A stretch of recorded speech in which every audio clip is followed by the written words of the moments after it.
National party कोहलू के रहनुमाओं ने जिला सेक्रेटरीट में हंगामी प्रेस कॉन्फ्रेंस किया। नेशनल पार्टी के जिला सदर चेयरमैन मेहराब बलोच ने मीडिया के नुमाइंदों से गुफ्तगू करते हुए कहा कि इलेक्शन कमीशन ने बलदियाती इलेक्शन के तमाम तर मराहल को मुख्तसर रखा, जिससे वोटर और सियासी पार्टियों के उम्मीदवारों के मुश्किलात में इजाफा हुआ।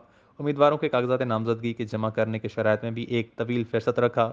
इन शराइत को मुकम्मल करना हर उम्मीदवार के लिए आसान नहीं, लिहाजा इलेक्शन कमीशन इन शराइत में भी नरमी करे।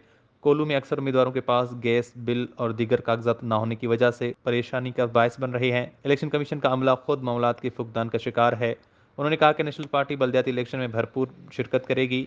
हर यूनियन कौंसिल से नेशनल पार्टी का उम्मीदवार शिरकत करेगा। उन्होंने कहा कि तमाम सियासी पार्टियों के लिए हमारे इत्तेहाद के दरवाजे खुले हैं।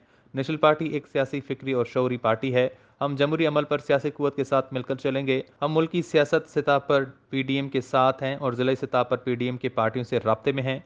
हम पाकिस्तान को तरक्की याफ्ता मुल्क देखना चाहते हैं। सियासत से किनारा कुशी अपने ऊपर नालायक लोगों को हुक्मरानी कबूल करने के मुतरादिफ है। इस मौके पर एक सियासी पार्टी से मुस्ताफ़ी होकर अर्ज लुदर ने नेशनल पार्टी में शमूलियत अख्तियार की। नेशनल पार्टी के रहनुमाओं में सूबाई रहनुमा मीर अर्ज बलोच, वडेरा अली नवाज मरी, वडेरा मीर वली मरी, बीएसओ बिजार के मकसूद मीर मरी, हफीज़ मरी और दीगर भी मौजूद थे।